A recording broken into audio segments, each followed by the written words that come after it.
Hi hello guys नमस्कार जय जगन्नाथ मो ना ज्योतिप्रभा सब आपण देखते ज्योतिप्रभा ब्लॉग्स आज पेप्सिकम न्यू रेसिपी तैयारी करी चल देखिए मु गोटे पेप्सिकम दुईटी कंचा लंका दुईटी पोटल दुईटी टमाटर दुईटी प्याज नहीं एबे आमे परिवा को सबुतक परिवा को गुटी गुटी करी आमे धोई नेबा आमे देखंतु मु धोई नेछि धोई नै सारी पेप्सिकम को काटी दबा छोटे छोटे पीस करी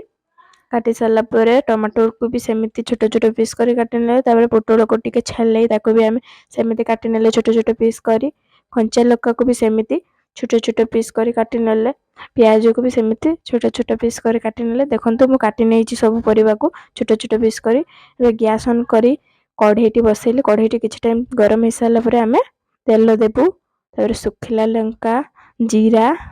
दे प्याज पके आमे ताको फ्राई करबु फ्राई कर सारा पर देखंतु हमर टिके स्मेल आसी सारा पर आमे कंचा लंका देलु कंचा लंका पके मिक्सिंग कर सारा पुटुल पेप्सिकम पके आमे मिक्सिंग कलु मिक्सिंग कर सारा पर आमे लूण देबु लूण दे सारा पर आमे लंका पाउडर देबु लंका पाउडर दे सारा पर आमे हळदी दे आमे मिक्सिंग करबा मिक्सिंग कर सारा पर आमे देखंतु हमर केमते कलर आसीची देखंतु एमती मिक्सिंग कर सारा टमाटर पके देले टमाटर पके एमती नाड़ी देखंतु कलर केमिति आसीची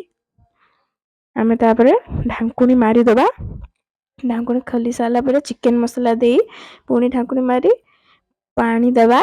पानी दे साला पर देखना हमरा कलर आसी जाईची केमिति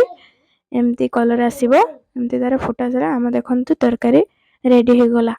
दे खाइबी की टेस्ट करिया केमिति लागिला मते सब्सक्राइब करिया को जमा भूले एटा हला हमर फर्स्ट ब्लॉग्स जय जगन्नाथ।